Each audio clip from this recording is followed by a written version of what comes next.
புதிய கிணறின் புரிதல். கிராமத்துல வெயில் காலத்துல வெயில் ரொம்ப அதிகமா இருந்துச்சு. அதனால அந்த கிராமத்தை சேர்ந்த பறவைங்க எல்லாரும் தண்ணிக்காக ரொம்ப கஷ்டப்பட்டுக்கிட்டு இருந்தாங்க. வயலுக்கு தண்ணி ஊத்தணும்னாலும் வீட்டு தேவைக்கு தண்ணி எடுக்கணும்னாலும் எல்லாருமே அந்த ஊர்ல இருக்கிற கிணறு கிட்ட தான் போய்கிட்டு இருந்தாங்க. ஊருக்கு நடுவுல இருந்த ஒரே ஒரு பெரிய கிணறோட தண்ணியை தான் எல்லாரும் பயன்படுத்தினாங்க. ஆனா அந்த கிணத்துல இருக்கிற தண்ணியை கூட நாளுக்கு நாள் குறைஞ்சிக்கிட்டே தான் இருந்துச்சு. ஒரு நாள் காலையில துணிக்குருவி, சோட்டுக்கிளி, குஹுவாத்து, லூசிபுரா எல்லாரும் கிணத்துல தண்ணி எடுக்கிறதுக்காக அங்க வந்தாங்க. அப்போ வாளியை எடுத்து கிணத்துல போட்டுட்டு துணிக்குருவி, இந்த கிணத்துல இருந்து தண்ணி எரிக்கிறது ரொம்ப பெரிய கஷ்டம். பாதி நாள் இதுக்கே போயிடுது. ஆமா துணி, என் கடையில வேலையே நடக்க மாட்டேங்குது. இந்த வெயிலுக்கு தண்ணி இல்லைன்னா எப்படி? கரண்ட்டும் சில நேரம் இருக்க மாட்டேங்குது. இந்த கிணத்துலயோ தண்ணி கீழே இறங்கிக்கிட்டே இருக்கு. முந்தா நேத்து பார்த்ததுக்கு இன்னைக்கு பார்த்தா தண்ணி ஒண்ணுமே காணோம். இத பார்த்தா இன்னும் பயம் அதிகமாகுது. ஆமா ஆமா, பானை செய்யறதுக்கு எனக்கும் தண்ணி வேணும். ஆனா இந்த கிணத்துல தண்ணி குறையறத பார்த்தா இனி நான் பானை செஞ்ச மாதிரி தானே தோணுது. எல்லாருமே எல்லாத்துக்கும் இந்த கிணறையே நம்பிக்கிட்டு இருந்தா தண்ணி இருக்குமா சொல்லுங்க? நாம இந்த பிரச்சனைக்கு ஏதாவது தீர்வை கண்டுபிடிச்சே ஆகணும். நாம என்ன பண்ண முடியும்? மழை பெஞ்சாதான் பிரச்சனைக்கு தீர்வு வரும். ஆத்துக்கிட்ட போகவும் முடியாது. ஆறு ரொம்ப தூரமாச்சே. அதே நேரத்துல கிணத்துக்கு பக்கத்துல இருக்கிற மரத்துக்கு கீழே சிச்சு காக்கா உட்காந்துக்கிட்டு அவங்க பேசுறத கேட்டுக்கிட்டு இருந்துச்சு. அவளுக்கு உடனே ஒரு யோசனையும் வந்துச்சு. சிச்சு அவளுடைய மனசுக்குள்ள, அட என்ன இவங்க எல்லாரும் புரியாம பேசிக்கிட்டு இருக்காங்க. ஊர்ல இருக்கிற அத்தனை பேரும் இந்த கிணத்து தண்ணியை பயன்படுத்தினா கிணத்துல இருக்கிற தண்ணி கீழே போகாம இன்னும் மேலையா வரும். பேசாம நான் ஒண்ணு பண்றேன். என் வீட்டுக்கு பின்னாடி இருக்கிற இடத்துல யாருக்கும் தெரியாம ஒரு கிணத்த தோண்ட போறேன். அப்போ எனக்குன்னு ஒரு கிணறு இருக்கும். அந்த தண்ணியை நான் பயன்படுத்திக்கலாம். வேற யாருக்கும் கொடுக்கவும் மாட்டேன். சிச்சு காக்கா மெதுவா அவங்க பக்கத்துல போச்சு. சிச்சு அவங்க எல்லார்கிட்டையும், ஐயோ தண்ணி இல்லாம எல்லாரும் கஷ்டப்பட்டுக்கிட்டு இருக்கீங்க. உங்களை பார்த்தாலே எனக்கு ரொம்ப கவலையா இருக்கு. உனக்கு ஏன் கவலை சிச்சு? நீ செய்யறது வட்டி வியாபாரம். உனக்கு தண்ணியை விட பணம் ரொம்ப முக்கியமாச்சே. அதுக்கு சிச்சு காக்கா, அப்படி சொல்லாத துணி. பணத்தை விட என் புள்ள சின்ன எனக்கு ரொம்ப முக்கியம். அவனுக்கு தண்ணி வேணும்ல. அதான் இந்த தண்ணி பிரச்சனைக்கு தீர்வா நான் ஏதாவது பண்ணலாம்னு யோசிச்சுக்கிட்டு இருக்கேன். நீயா? இருக்கிற தண்ணிய சேர்த்து வைப்பியே ஒழிய நீ பணம் செலவு பண்ண மாட்ட. உன்னை பத்தி எங்களுக்கு தெரியாதா? பாத்துக்கிட்டே இருங்க நான் என்ன பண்றேன்னு. அப்பதான் உங்களுக்கு என்ன பத்தி தெரியும் அப்படின்னு சொல்லி சிச்சு காக்கா அங்கிருந்து போயிட்டா. அடுத்த நாள் காலையில சிச்சு காக்கா கிணத்து தோட்டத்துக்கான வேலையை ஆரம்பிக்கலான்னு நினைச்சா. டேய் சின்னோ, கொஞ்சம் இங்க வா. உன்கிட்ட ஒரு ரகசியம் சொல்லணும். அம்மா என்னாச்சு? ஏன் இவ்வளவு சத்தமா கத்துற? நீ எப்பவுமே இவ்வளவு சத்தமா என்ன கூப்பிட்டதே இல்லையே. டே சின்னோ, இது ரொம்ப முக்கியமான விஷயம்டா. நான் நம்ம வீட்டுக்கு பின்னாடி இருக்கிற இடத்துல யாருக்கும் தெரியாம ஒரு கிணறு தோண்டலான்னு நினைச்சுக்கிட்டு இருக்கேன். சின்ன ரொம்ப ஆச்சரியமா, என்னம்மா கிணறு தோண்ட போறியா? அதுக்கு பணம் செலவாகுமே. பணம் செலவு பண்ண உனக்கு பிடிக்காதே. அப்படிலாம் ஒன்றும் இல்லடா. ஊர்ல இருக்கிற கிணத்துல தண்ணி கொஞ்சம் கொஞ்சமா கீழே இறங்கிக்கிட்டே போகுது. நம்ம கிணறு தண்ணி இருந்தா நமக்கு சொந்தம் இல்ல.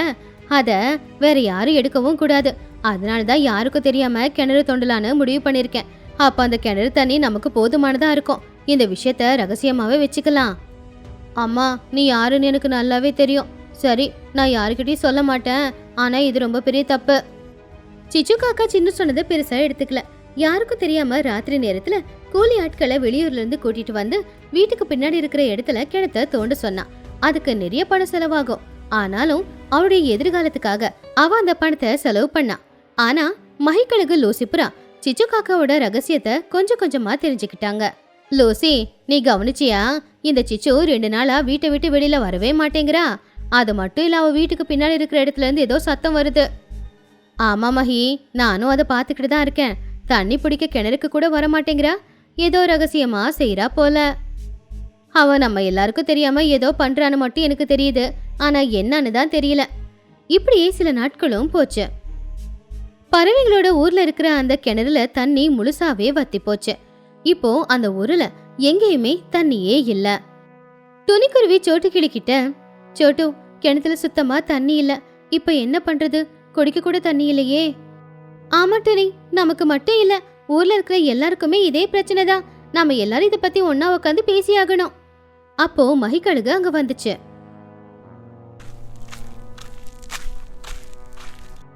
ஆமா ஆமா, இப்படியே விட்டுட்டா கிராமத்துல குடிக்கவே தண்ணி இல்லாம ஆயிடும். நாம ஏதாவது ஒன்று யோசிச்சுதான் ஆகணும்.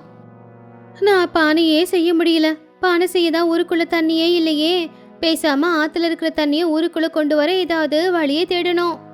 இப்படி எல்லாரும் தண்ணிக்காக கஷ்டப்பட்டுக்கிட்டு இருக்கும்போது சிச்சு காக்காவோட கிணத்துல இருந்து தண்ணியை எடுத்து பக்கத்துலயே ஒரு ஸ்விம்மிங் பூலை கட்டி அதுல அம்மா புள்ள 2 பேருமே சந்தோஷமா விளையாடிக்கிட்டு இருந்தாங்க. அம்மா, தண்ணி ரொம்ப சுத்தமா இருக்குமா. நம்ம புது கிணறு ரொம்ப நல்லா இருக்குல்ல. ஆமாண்ணா சின்னம், என் புத்திசாலித்தனத்தை பாத்தியா? ஊர்ல எல்லாரும் கஷ்டப்படுறாங்க, ஆனா நமக்கு கவலையே இல்ல. அம்மா, எல்லாரும் கஷ்டப்படும் போது நாம மட்டும் சந்தோஷமா இருக்கிறது சரியில்லம்மா. சிச்சு காக்கா ரொம்ப கோவமா, டேய் சின்னம், என்னடா பேசிக்கிட்டு இருக்க? ஏன் கஷ்டத்துக்கான பலனை தான் நான் அனுபவிக்கிறேன். கஷ்டப்பட்டு பணத்தை செலவு பண்ணி கிணறு நோண்டுனேன், அதான் சந்தோஷமா இருக்கேன். அன்னைக்கு சாயந்தர நேரம் துணியோட பொண்ணான புஜ்ஜி குருவியும் சோட்டுவோட புள்ளையான பன்னு கிளியும் சிச்சு காக்காவோட வீட்டுக்கு சின்னவ பாக்குறதுக்காக வந்தாங்க. டேய் சின்னு, உங்க அம்மா செஞ்ச அதிரசத்தை எங்களுக்கு கொஞ்சம் குடுறா. அதிரசமா? எங்க அம்மா பிசினாரின்னு உனக்கு தெரியும்ல, தெரிஞ்சு அதிரசம் கேக்குற? டேய் சின்னோ, உனக்கு புரியலையா? உங்க அம்மா ரொம்ப சந்தோஷமா இருக்காங்கன்னு எங்க அம்மா சொன்னாங்க. உங்க அம்மா சந்தோஷமா இருக்கும்போது வழக்கமா அதிரசம் செய்வாங்களே, அதான் நாங்க கேக்குறோம். ஆமா ஆமா, சரி டேய் சின்னு, எங்க அம்மா வீட்ல தண்ணி இல்லாம ரொம்ப கஷ்டப்படுறாங்க. நீங்க கொஞ்சம் எங்களுக்கு தண்ணி குடுக்குறீங்களா? அப்போ சின்ன பயத்தோட, தண்ணியா? இங்க இருக்கிற தண்ணி எங்களுக்கே பத்தாதே புஜ்ஜி. டேய் சின்னு, ஏண்டா பொய் சொல்ற? நீ இப்பதான் குளிச்சுட்டு வந்த மாதிரி இருக்கு. உங்க வீட்டை சுத்தி இருக்கிற செடிங்கள்லாம் பச்சை பசேல்னு இருக்கு, தரையெல்லாம் ஈரமா இருக்கு. அப்படின்னா உங்களுக்கு அந்த தண்ணி எங்க இருந்து வந்துச்சு? சின்ன காக்கா பதட்டமா, அது மழை தண்ணி. டேய், நம்ம ஊர்ல மழை பெய்யவே இல்ல, உங்க வீட்ல மட்டும் தனியா மழை பெஞ்சுதான் என்ன? அப்படின்னு சொல்லி புஜ்ஜி பன்னு 2 பேரும் சந்தோஷமா சிச்சு காக்காவோட வீட்டை சுத்தி சுத்தி பாத்துக்கிட்டு இருந்தாங்க. அப்பதான் அவங்க வீட்டுக்கு பின்னாடி இருக்கிற அந்த புது கிணறு அவங்க கவனிச்சாங்க. அப்போ பன்னு, ஏ புஜ்ஜி, இங்க பாத்தியா? இது புது கிணறு. இவங்க யார்கிட்டயும் விஷயத்த சொல்லல பாரு. அட, இந்த சிச்சு அத்தை எவ்வளவு பிசினாரி இல்ல? தண்ணி இல்லாம நாம கஷ்டப்பட்டா அவங்க கிணறு நிறைய தண்ணி வச்சுக்கிட்டு இருக்காங்க. அப்படி அவங்க 2 பேரும் உடனே வேகமா பறந்து போய் அவங்க அம்மாங்க கிட்ட இந்த விஷயத்த சொன்னாங்க. அம்மா அம்மா, சிச்சு அத்தை வீட்டுக்கு பின்னாடி புது கிணறு இருக்கு, அவங்க நம்ம கிட்ட சொல்லவே இல்ல. துணிக்குருவி ஆச்சரியமா, என்ன புச்சி, என்ன சொல்லிக்கிட்டு இருக்கே நீ? ஆமா அத்தை, நாங்க சொல்றது உண்மைதான். அந்த கிணறு தண்ணியில தான் அவங்க குளிச்சாங்க. அடியே சிச்சு, எப்பேற்பட்ட கஞ்ச பீஸ் நிறைய இருந்தா நீ இப்படிப்பட்ட ஒரு வேலையை பார்த்திருப்ப. துணிக்குருவி, சோட்டுக்கிளி, மகிக்கழுகு, லூசிபுரா, குஹுவாத்து எல்லாரும் ஒன்னாவே சேர்ந்து சிச்சு காக்காவோட வீட்டுக்கு ரொம்பவும் கோவத்தோட போனாங்க. சிச்சு, நீ பண்ணது நியாயமா?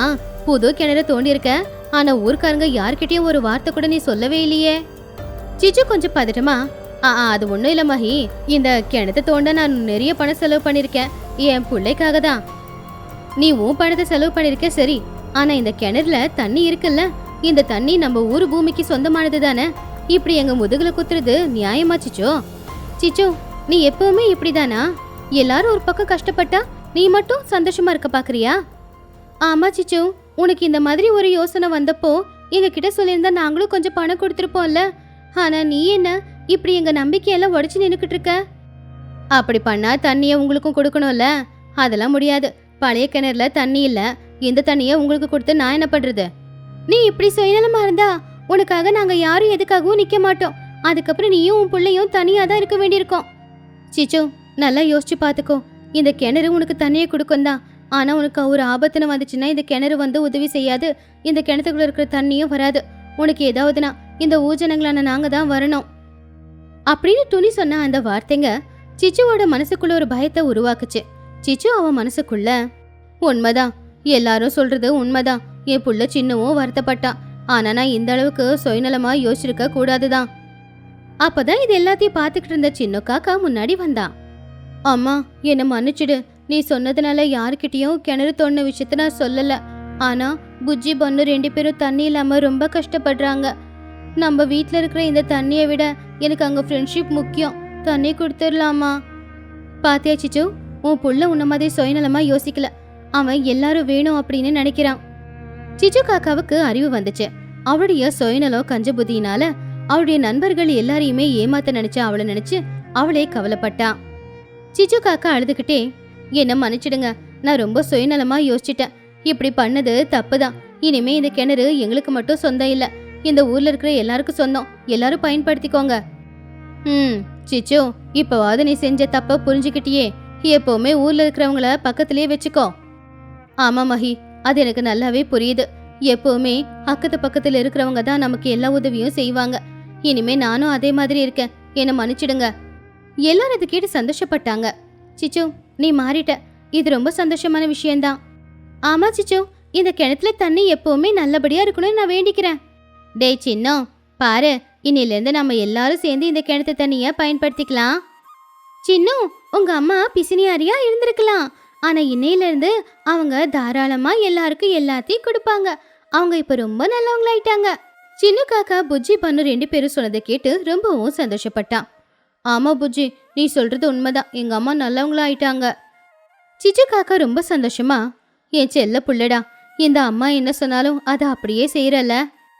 ஏன் சிச்சோ, கிணத்து தண்ணியே எல்லாருக்கும் எடுத்துக்கோ சொல்லிட்ட, அப்போ உன் சிக்கனம் எல்லாம் என்ன ஆச்சு? அது தண்ணியை எல்லாருக்கும் கொடுக்குறேன், ஆனா உங்ககிட்ட இருந்து உங்க பாசத்தை எடுத்துக்கிறேன். அப்படி எல்லாரும் சந்தோஷமா அந்த கிணத்துல இருக்கிற தண்ணியை எடுத்துக்கிட்டு வீட்டுக்கு போயிட்டாங்க. அப்படி சிச்சு காக்கா அவருடைய பழைய குணமான கஞ்சத்தனம் சுயநலம் 2த்தையுமே விட்டு ஊர்ல எல்லாரு கூடவும் சேர்ந்து பழக ஆரம்பிச்சா. அப்படி சிச்சுவால அந்த கிராமத்துல இருந்த தண்ணி கஷ்டம் இப்ப சுத்தமா தீர்ந்து போச்சு. அக்கப்பக்கத்து வீடுகள். சிச்சு காக்கா பக்கத்து வீட்டுல இருக்கிற லூசி புறாவை பார்க்க போச்சு. சிச்சுவோட கையில ஒரு உப்பு டப்பா இருந்துச்சு. உண்மையே சொல்லணும்னா அவளோட வீட்டுல உப்பு நிறையவே இருக்கு. ஆனா பக்கத்து வீட்டுக்காரங்களோட விஷயத்த தெரிஞ்சுக்க, அவங்களுடைய சந்தோஷத்தை உடைக்கிறதுக்கு இது ஒரு சாக்கு மட்டும்தான். சிச்சு காக்கா லூசி புறா வீட்டுக்கு முன்னாடி நின்னு, லூசி, என் வீட்டுல உப்பு தீர்ந்து போச்சு, எவ்வளவு தேடினாலும் கிடைக்கல, அதான் கொஞ்சம் உப்பு கொடுக்குறியா? உனக்கு நான் ரொம்ப கஷ்டத்தை தான் கொடுக்குறேன், நாளைக்கு டபுளா கொடுத்துடுறேன். உடனே லூசி புறா உள்ள ரூம்ல இருந்து வெளியில வந்து, அட சிச்சு, வா வா வா, அட உப்புல என்ன இருக்கு, எத்தனை தடவை வேணும்னாலும் கொடுக்குறேன், நீ என் வீட்டுக்கு வர்றதே பெரிய விஷயம். அப்ப சிச்சு காக்கா லூசியோட கழுத்துல இருக்கிற நெக்லஸ பார்த்து சந்தோஷமா, அட லூசி, என்ன பளபளன்னு ஜொலிக்குது, புதுசா? உடனே லூசி புறா ரொம்பவும் பெருமையா, ஆமா சிச்சோ, முந்தா நேத்து என் வீட்டுக்காரரு சிட்டில இருந்து வாங்கிட்டு வந்தாரு. டிசைன் பாக்குறதுக்கு பழைய டிசைன் தான், ஆனா சுத்தமான தங்கம். என் துணி கடையில லாபம் நிறைய வந்துச்சு இல்லையா, அதனாலதான் சந்தோஷமா என் வீட்டுக்காரர் வாங்கி கொடுத்தாரு. விலை ரொம்ப அதிகம். அது கேட்டு சிச்சுவுக்கு பொறாமையா இருந்தாலும் கூட முகத்துல சிரிப்பை வச்சுக்கிட்டே, ஓ, என்ன இருந்தாலும் நீ கொடுத்து வச்சவ, உனக்கு என்ன, துணி வியாபாரம் தான் நல்லபடியா நடக்குதே.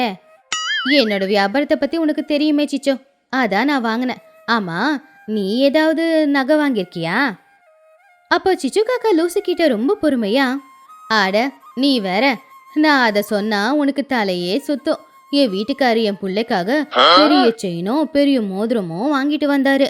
அது சிட்டில லேட்டஸ்ட் டிசைனா, ரொம்ப விலை அதிகம் தெரியுமா? ஆனா என்ன பண்றது, உங்ககிட்டலாம் காட்ட முடியல, வீட்டுல வச்சுக்கிட்டு இருந்தா திருட்டு பயம், அதனாலதான் பேங்க் லாக்கர்ல வச்சிருக்கேன்.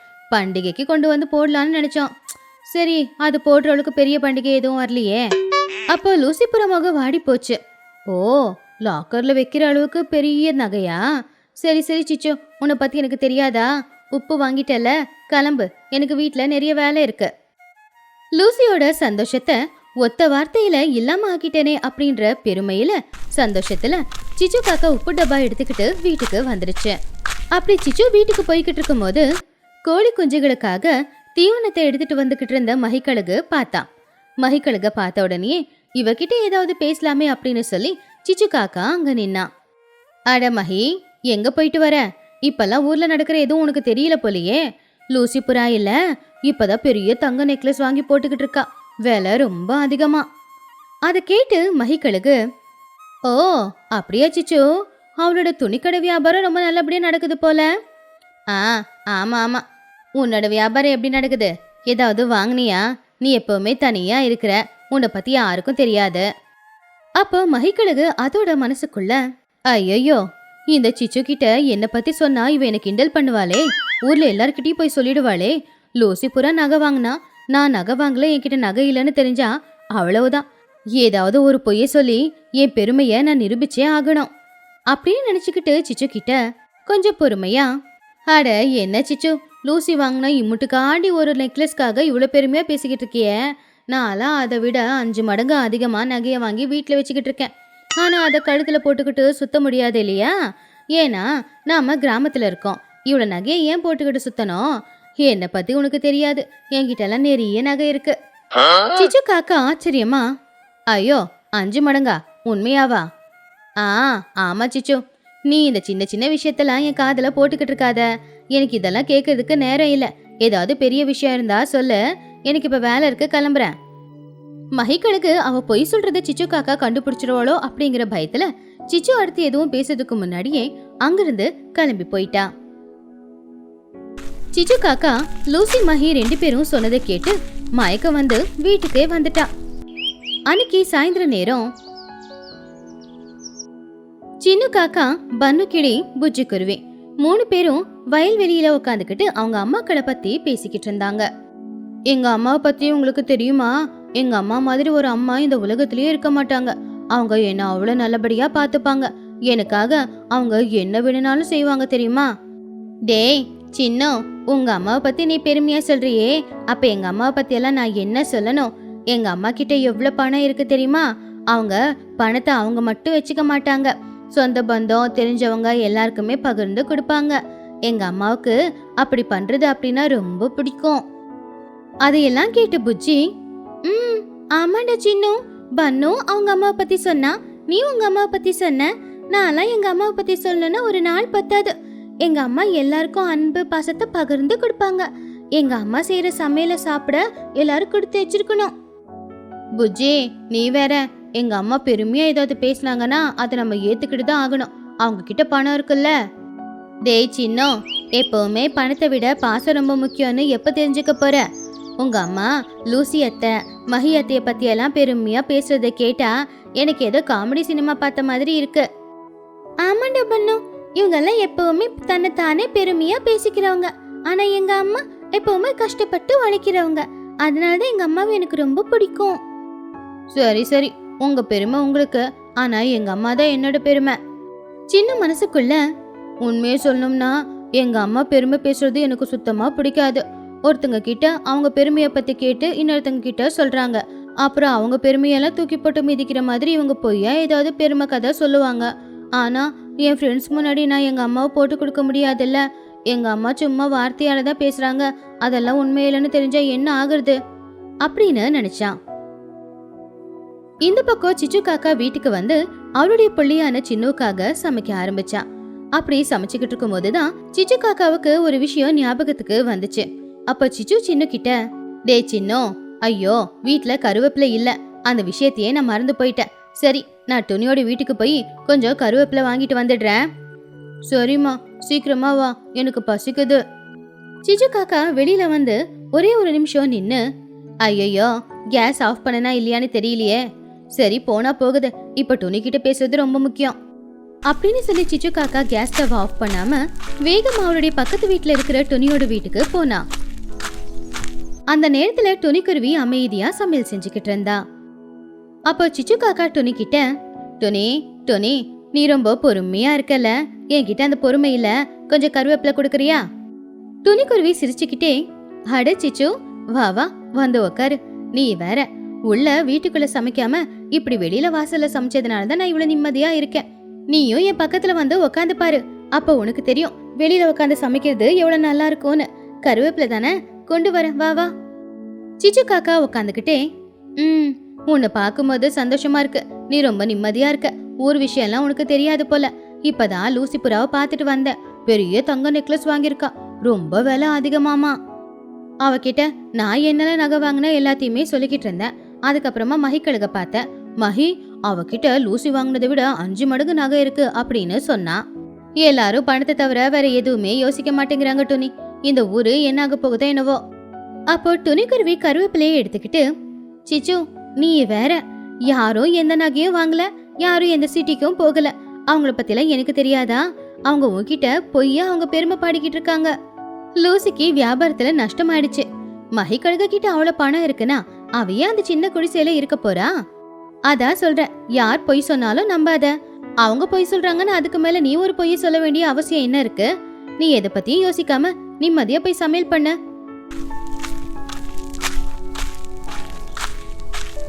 இந்தா கருவேப்பிலை போட்டு தாளிச்சு குழம்புல கொட்டு. என்னதான் கருவேப்பிலை போட்டாலும் அதை நாம கடைசியில சாப்பிடும்போது தூக்கி தானே போடுவோம்.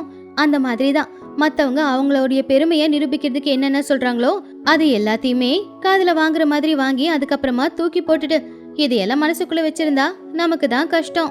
நீ ஏன் எல்லாத்துலயுமே மூக்க நுழைக்கிற? நம்ம வாழ்க்கை நிம்மதியா இருக்கணும் அப்படின்னா மத்தவங்க விஷயத்த நாம கேட்க கூடாது, அவங்கள பத்தி யோசிக்கவும் கூடாது. நம்ம வாழ்க்கைய பாத்துக்கிட்டு நம்ம போயிடணும், அவ்வளவுதான்.